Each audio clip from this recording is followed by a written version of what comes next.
আমাদের জাতীয় রাজনীতিতে আপনাদের কিছু করণীয় আছে, আমাদের সকলের করণীয় আছে। আমরা সকলে সাক্ষী, আওয়ামী লীগ দুইবার ক্ষমতায় গিয়েছিল। প্রথমবারে ক্ষমতায় গিয়ে ইসলামী রাজনীতি নিষিদ্ধ করেছিল, ইসলামের নাম নিশানা মুছে ফেলার আয়োজন করেছিল, ইসলামী শিক্ষা সংস্কৃতির পথ রুদ্ধ করেছিল। দ্বিতীয়বার ক্ষমতায় এসে মাদ্রাসার আলেম ওলামায় হয়রানি করেছে কিভাবে আপনারা জানেন। কওমি মাদ্রাসার বিরুদ্ধে ষড়যন্ত্রের অংশ হিসেবে সেখানে লাদেন বাহিনী, তারপর আল কায়েদা আবিষ্কার করে তাদের হয়রান করা হয়েছে। আর আলিয়া নিসাবের মাদ্রাসার এমপিও কেটে দিয়ে তাদের উপরে একটি খড়গ ঝুলিয়ে দেওয়া হয়েছিল। আমি একদিন পত্রিকা দেখেছিলাম, আওয়ামী লীগের একটি ওলামা ফ্রন্ট আছে, ওলামা লীগ, তারা কওমি নিসাবের ওলামায়ে কেরামকে বলছে জামাত ইসলামী আপনাদের দেখতে পারে না, কারণ আপনাদের ওখানে এদের নাকি কাজ করার সুযোগ নেই। আমি এই পল্টন ময়দানে বলেছিলাম, আওয়ামী লীগ ক্ষমতায় থাকতে আল কায়েদা লাদেন বাহিনী আবিষ্কার করে কওমি মাদ্রাসার বিরুদ্ধে যখন চক্রান্ত করে, তখন ওলামা লীগের নেতৃবৃন্দ কোথায় ছিলেন? ওলামা লীগ আসলে এদেশের ইসলামী জনতাকে বিভ্রান্ত করার জন্য একটি নাম, মূলত আওয়ামী লীগেরই একটি পকেট অর্গানাইজেশন। ওলামা লীগের বিষয়টি তো মানুষের কাছে জানা, কিন্তু সরাসরি আওয়ামী লীগের অঙ্গ সংগঠন হিসেবে পরিচিত নয় এমন কিছু ইসলামী লেবাসধারী শব্দ গজানো প্রতিষ্ঠান শেখ হাসিনার সাথে দেখা করছে, 14 দলের নেতৃবৃন্দের সাথে দেখা করছে, বৈজ্ঞানিক সমাজতন্ত্রে বিশ্বাসীদের সাথে দেখা করছে, আর জামাতের বিরুদ্ধে ভূমিকা রাখছে। যারা এভাবে ইসলামের নাম নিয়ে লেবাস পরে আওয়ামী লীগের এজেন্ডা বাস্তবায়ন করতে চায়, বাংলাদেশকে ধর্ম নিরপেক্ষতার নামে ধর্মহীন বাংলাদেশে পরিণত করতে চায়, বাংলাদেশকে বাইরের তাবেদার রাষ্ট্রে পরিণত করতে চায়, তাদের বিরুদ্ধেও দেশবাসীকে সজাগ সচেতন করার ভূমিকা আপনাদের পালন করতে হবে।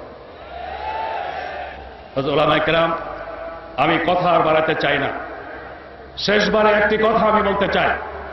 জামাত ইসলামী বাংলাদেশ এই দেশের সকল আলেম ওলামা, সকল ইসলামী প্রতিষ্ঠান, সকল ইসলামী দলকে আপন মনে করে, অন্তর থেকে তাদেরকে শ্রদ্ধা করে। আমি এতটুকু বলতে চাই, ভুল বোঝাবুঝির কারণে হোক, যে কারণেই হোক, জামাত ইসলামীর বিরুদ্ধে যারা সমালোচনা করেন, কথা বলেন, তাদের বিরুদ্ধেও আমরা কোনো কথা বলি না, বলবো না। আপনাদের কাছে অনুরোধ করব, গঠনমূলক সমালোচনা যদি যে করতে চায় করুক, সমালোচনায় জড়িয়ে পড়ে কাদা সরাসরির মতো পরিস্থিতিতে জামাত ইসলামী আজ পর্যন্ত শরীক হয়নি, ভবিষ্যতেও হবে না। আমরা মনে করি জামাত ইসলামী এই দেশের সকল ইসলামী দলেরই প্রতিনিধি স্থানীয় একটি সংগঠন।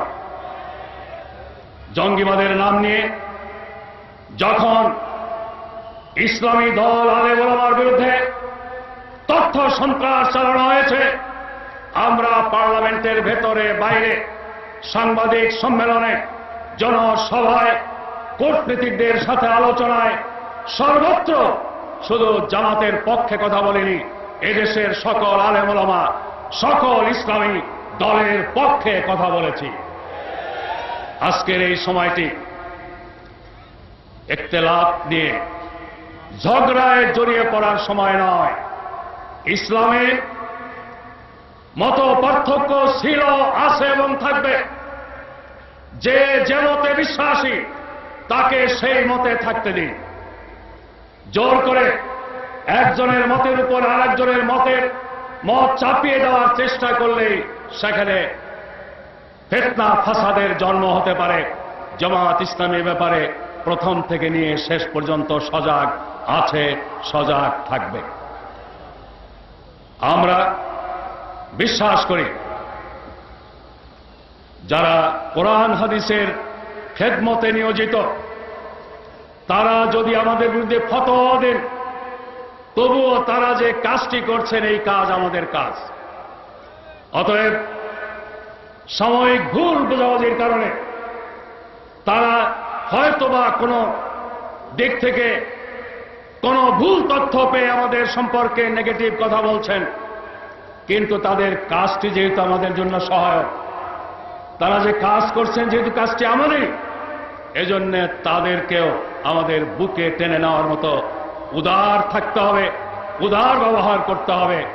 আমি আবারও আপনাদের সকলের মাধ্যমে এই দেশের সমস্ত ওলামায়ে কেরাম, সমস্ত পীর মাশায়েখ, সমস্ত ইসলামী দল এবং প্রতিষ্ঠানের নেতৃবৃন্দ কর্মীদের কাছে আকুল আবেদন রাখতে চাই, ইসলামের বিরুদ্ধে যে ষড়যন্ত্র চক্রান্ত চলছে, এই ষড়যন্ত্র চক্রান্তের পেছনে যারা আছে তারা যেন ইসলামপন্থীদের কাউকে ব্যবহার করতে না পারে, কাউকে তাদের সহজ হিসেবে পেতে না পারে, আমাদের কারো কথা যেন তাদের শক্তি না যোগায়। এ ব্যাপারে আমাদের সবাইকে সজাগ এবং সচেতন থাকতে হবে। এই ওলামা সমাবেশ সার্থক ও সফল হওয়ার জন্য মহান আল্লাহ রাব্বুল আলামিনের দরবারে শুকরিয়া জানিয়ে, আপনাদের সবাইকে আন্তরিক অভিনন্দন জানিয়ে এই সম্মেলনকে কেন্দ্র করে কালেমায় বিশ্বাসী সকল মানুষের মধ্যে ঐক্য গড়ে উঠুক। দ্বীনের জন্য যারা কাজ করছে ক্লাসের সাথে সকলের সাথে সংহতি একটি মাইল ফলক হোক এই ওলামা জাতীয় ওলামার সমাবেশ।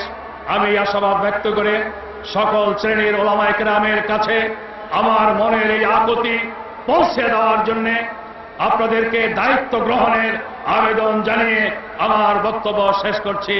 আল্লাহ হাফেজ। বাংলাদেশ জিন্দাবাদ। ওলামায়ে